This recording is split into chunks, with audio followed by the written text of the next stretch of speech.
Hello friends, इस video में मैं आपको बताऊंगा। तो अभी एलआईसी ने देखेंगे कि बहुत सारी अब एलआईसी इन्वेस्ट करती है। एलआईसी का अब पहले फंडा समझ लीजिए। एलआईसी का बिजनेस का फंडा क्या है, आपसे प्रीमियम लेती है और आपके पैसे को वो वेरियस चीज़ों में लगाती है। कैपिटल मार्केट में लगाती है, मनी मार्केट में लगाती है और मनी मार्केट में बॉन्ड भी खरीदती है और सभी चीज़ें खरीद के जो उसको प्रॉफिट होती है तो जाके वो आप लोगों को पैसा देती है। ऐसा मतलब समझिए एक म्यूचुअल जो फंड का बिजनेस होता है, वैसे ही एलआईसी भी बिजनेस अपना करती है।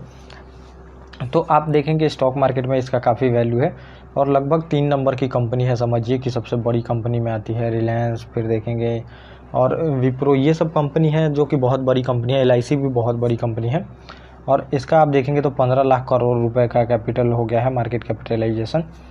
तो ये देखेंगे तो अब यहाँ से मैं आपको बताने के वाला हूँ। अब एलआईसी जो है बहुत सारे स्टॉक में कंपनी में पैसा लगाती है, तब जाके वो प्रॉफिट करती है, फिर आप लोगों को देती है।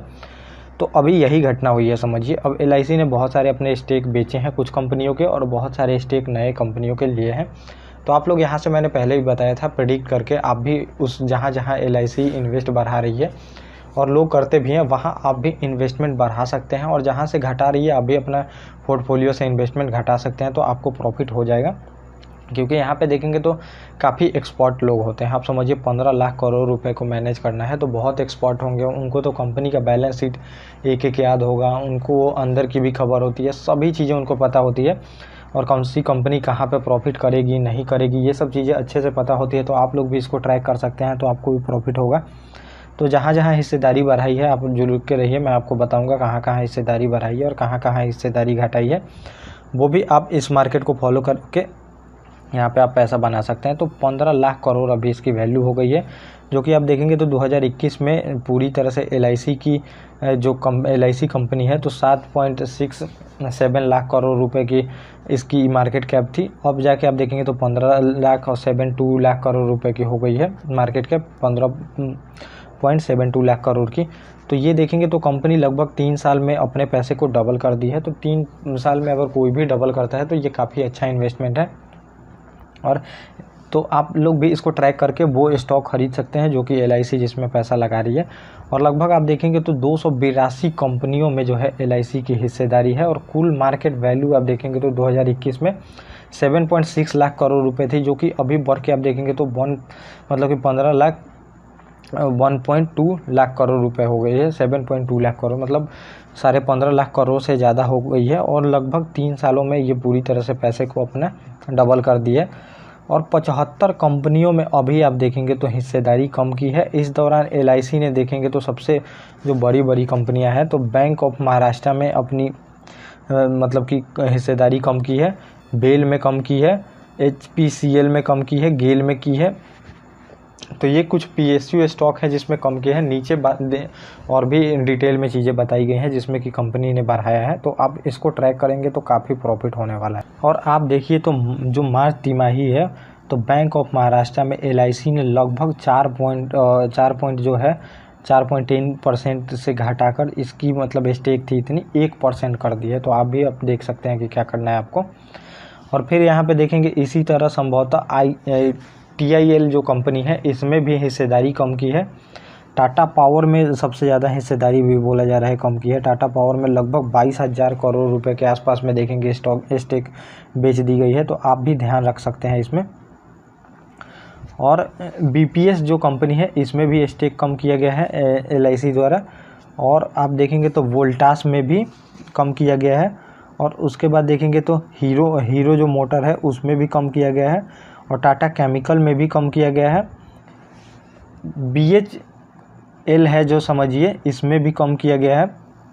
टाटा पावर में लगभग 22,000 करोड़ जो मैंने बताया इसमें कम किया है। कंपनी ने सीमेंस जो है और हिंडाल्को और भारतीय एयरटेल में भी अपनी हिस्सेदारी कम की है। तो इसका भी आप ध्यान रख सकते हैं कि इन कंपनियों में और इनमें हिस्सेदारी बढ़ाई है। तो अब जिसमें बढ़ाई है उसमें आप भी इन्वेस्ट कर सकते हैं। काफ़ी फॉलो करके प्रॉफिट लोग कमाते हैं क्योंकि ये कंपनियां जब भी खरीदती हैं तो मार्केट में वैसे ही खबर से ही मूवमेंट बन जाता है उसे स्टॉक में और स्टॉक भागने लगती है। और आप देखेंगे तो इसमें एलआईसी ने इन्फोसिस में अपना स्टेक बढ़ाया है और LTI जो है इसमें स्टेक बढ़ाया अपना। और फिर आप देखेंगे तो L&T में भी अपना स्टेक इन्होंने बढ़ाया है, और एशियन पेंट जो है इसमें भी बढ़ाई है अपना स्टेक, और बजाज फाइनेंस में भी बढ़ाई है, टाइटन में भी बढ़ाई है, TCS में भी बढ़ाई है अपना स्टेक, ICICI बैंक है इसमें भी, कोटक महिंद्रा बैंक में भी, इन सब शेयरों में इन्होंने अपना स्टेक बढ़ाया है, और PI इंडस्ट्री में भी इन्होंने अपना स्टेक बढ़ाया है।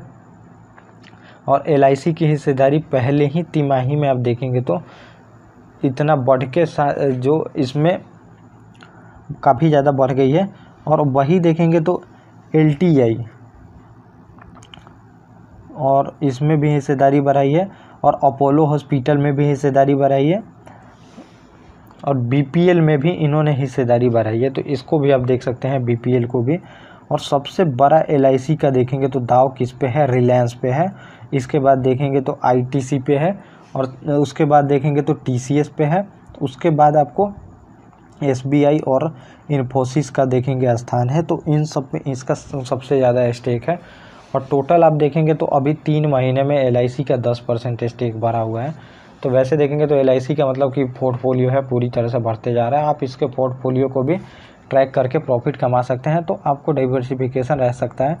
आप समझिए, लेकिन कंपनी तो बहुत है, 182 कंपनी में तो आप लगा नहीं सकते हैं, लेकिन आप समझिए कुछ जो टॉप कंपनियां हैं उसमें आप लगाइए जो कि LIC फॉलो कर रही है, तो आपको भी प्रॉफिट होगा लॉन्ग टर्म में। लॉन्ग टर्म में विजन रखिएगा तो ज़्यादा प्रॉफिट होता है, शॉर्ट टर्म में आपको नहीं प्रॉफिट होता है। क्योंकि आप देखेंगे आजकल लोग शॉर्ट टर्म में ही पैसा कमाना चाहते हैं, और बहुत सारी चीज़ें यूट्यूब, फेसबुक, इंस्टा सब पे चल रही है कि मैंने इतना कमाया उतना कमाया, ये सब चलती नहीं है। लॉन्ग टर्म प्रोसेस होता है, उससे आपको गुजरना पड़ेगा, धीरे धीरे प्रॉफिट बनता है।